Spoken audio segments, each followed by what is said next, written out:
नमस्कार दोस्तों, आप देख रहे हैं सिनेमा हॉल और मैं अजय ब्रह्मात्मज। आज मैं महेश भट्ट की बात करूंगा। महेश भट्ट जी की सालगिरह है आज। उन्हें जन्मदिन की कोटि कोटि बधाई। और 20 सितंबर 1948 को उनका जन्म हुआ था यहीं मुंबई में। उनके पिता नाना भाई भट्ट और उनकी माँ शीरीन, इनके बेटे महेश भट्ट।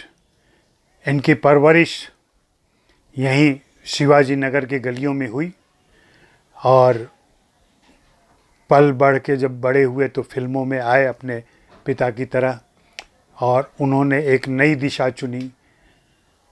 शुरू में उनकी फिल्में फ्लॉप रहीं, मंजिलें और भी हैं से उन्होंने शुरुआत की, वह फिल्म फ्लॉप रही। उसके पहले उन्होंने राज खोसला के साथ कुछ समय काम किया, निर्देशन की बारीकियां वहाँ से सीखी।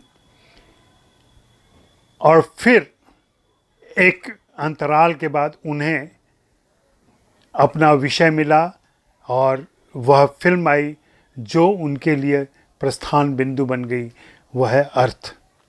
1982 में ये फिल्म आई थी और इस फिल्म ने हमें बहुत सारी नई चीज़ें भी बताई, खास करके विमेन एम्पावरमेंट की बात जो आज की जाती है, नारी समानता की बातें की जाती हैं, उनकी शुरुआत इस फिल्म से होती है। और इस फिल्म में हम स्मिता पाटिल और शबाना आज़मी की अदाकारी की ऊंचाई देख सकते हैं।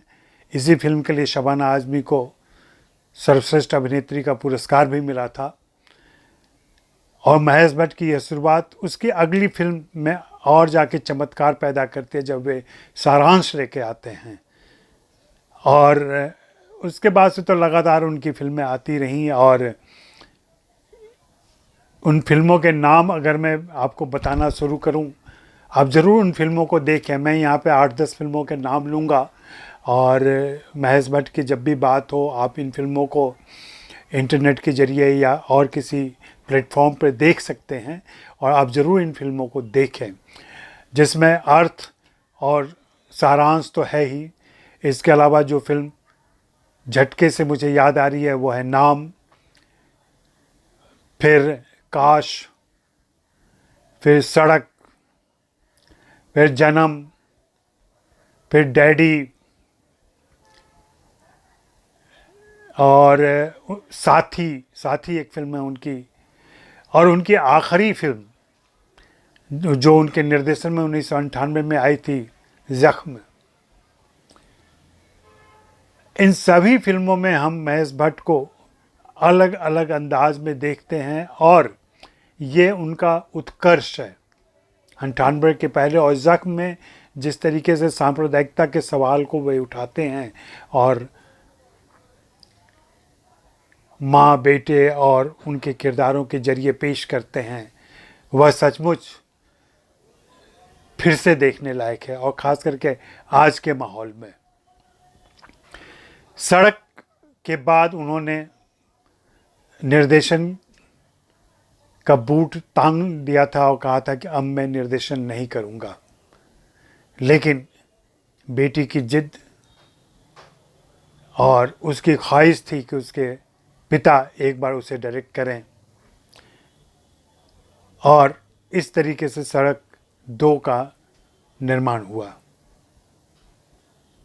आलिया भट्ट की यह ख्वाहिश तो पूरी हो गई, लेकिन दर्शकों का दिल टूट गया इसलिए कि यह फिल्म इतनी अच्छी नहीं बनी। अच्छी क्या नहीं बनी, बुरी बनी है, ऐसा कह सकते हैं। ये भट्ट साहब की बहुत बड़ी चूक है जो उन्हें इस उम्र में हुई उनसे। और निर्देशन की अपनी पारी में जितनी अच्छी फिल्में वे बना चुके थे, वो अचानक से यहाँ आकर के धूमिल होता नज़र आया। इधर पिछले कुछ समय से वे विवाद में हैं और तूफ़ान की आंख में हैं, लेकिन हम जानते हैं और मेरा तो साथ रहा है उनसे। लगभग 4 सालों तक मैंने उनके साथ काम किया है। हर हफ्ते हमारी 2-3 बार मीटिंग होती थी, मिलना होता था। उनके काम करने के तरीक़ों को मैंने देखा है, कितने कमिटेड तरीके से वे अपनी फिल्में करते हैं और बाकी हाथ में लिया कोई भी काम करते हैं। उन दिनों उन्होंने दैनिक भास्कर के फिल्म संपादन की जिम्मेदारी ली थी और मैं उनके साथ था प्रभारी के तौर पर। वह 4 साल हम लोगों ने दैनिक जागरण के नौरंग की पुरानी फाइलें आप निकाल के देख सकते हैं, कितना रोचक, रंगीन और प्रो फिल्म हमने वो पृष्ठ निकाले थे। भट्ट साहब से मेरा मिलना भी एक संयोग से हुआ। भोपाल में एक आयोजन था, कमला प्रसाद जी जो प्रगतिशील लेखक संघ के बहुत ही सक्रिय सदस्य थे, उन्होंने बुलाया था। सांप्रदायिकता विषय पर बातें हो रही थी, भट्ट साहब भी आए थे, मैं भी गया था। मैंने उस संगोष्ठी में भट्ट साहब की आलोचना की थी कुछ बातों को लेकर के। वहाँ से लौटने के बाद भट्ट साहब के दफ्तर से मुझे फ़ोन आया कि उन्होंने याद किया है, बुलाया है मुझे। मैं गया मिलने के लिए। मिलने गया तो भट्ट साहब का आग्रह था, पूछा उन्होंने कि क्या करते हैं आजकल आप, कहाँ हैं। मैंने बताया कि मैं शुरू कर रहा हूँ नौकरी, काम कर रहा हूँ दैनिक जागरण, तभी मैंने ज्वाइन भी किया था। तो उन्होंने कहा बिल्कुल आप लोगों को पत्रकारिता में, फिल्म पत्रकारिता में रहना चाहिए, ऐसे समझदार लोगों को, और इस पत्रकारिता को एक गंभीर दिशा में ले जाना चाहिए। ये उनके प्रेरक शब्द थे और वहाँ से हमारा मिलने का जुलने का सिलसिला आरंभ हुआ, जो धीरे धीरे उनके साथ काम करने में तब्दील हुआ। और फिर लगातार जब मैं भास्कर से फिर से जागरण में आ गया और वे भी भास्कर से अलग हो गए, तब भी मैंने उनसे रिक्वेस्ट कर हर हफ्ते जागरण के लिए लेख लिखवाया। उसके अलावा वहाँ की एक पत्रिका थी जिसके लिए भी वे लेख लिखते थे, उन लेखों को कोई भी पलट कर देख सकता है, मेरे पास वे सारे लेख हैं। मैंने भट्ट साहब के 2 किताबें संपादित और अनुदित की हैं, जागी रातों के किस्से और जीतने की जिद जीतने की। इन दोनों किताबों में उनके भाव को देखा जा सकता है, किस तरीके से वे सोचते थे और किस तरीके से फिल्मों के बारे में, जिस बिरादरी से वे आते थे, उसके प्रति क्रिटिकल रहे हैं, आज भी हैं वो। उनके व्यक्तित्व के कई पहलू हैं जिन्हें समझना बहुत ज़रूरी है। व्यक्ति चिंतक के तौर पर वे बिल्कुल अलग हैं। फिल्म एक बिज़नेस की तरह लेकर के, और ख़ास करके जब 21वीं सदी में जितनी फिल्में उन्होंने बनाई हैं जिसमें निर्माता रहे हैं, वो मेंटोर रहे हैं, वे सारी फिल्में चालू किस्म की फिल्में हैं। बहुत पहले एक बार किसी ने उनसे पूछा था कि आप अब जख्म जैसी फिल्में क्यों नहीं बनाते, अर्थ जैसी फिल्में क्यों नहीं बनाते। तब मुझे याद है उस इंटरव्यू में उन्होंने कहा था, हम इसलिए नहीं बनाते कि आप नहीं देखते हैं। अगर आपने मेरी फिल्में देखी होती, जख्म देखी होती, तो मुझे जख्म के आगे की कहानी बतानी थी आपको, लेकिन आपने नहीं देखी। तो फिर मैं उन दर्शकों के पास गया जो जिनकी पसंद की फिल्में मैं बनाने लगा। तो बहुत सारे किस्से हैं भट्ट साहब के बारे में। भट्ट साहब के बारे में बहुत सारी बातें की जा सकती हैं। उन पर पिछले दिनों बहुत सारे आरोप लगे हैं और जो झूठे हैं, मेरा मानना है।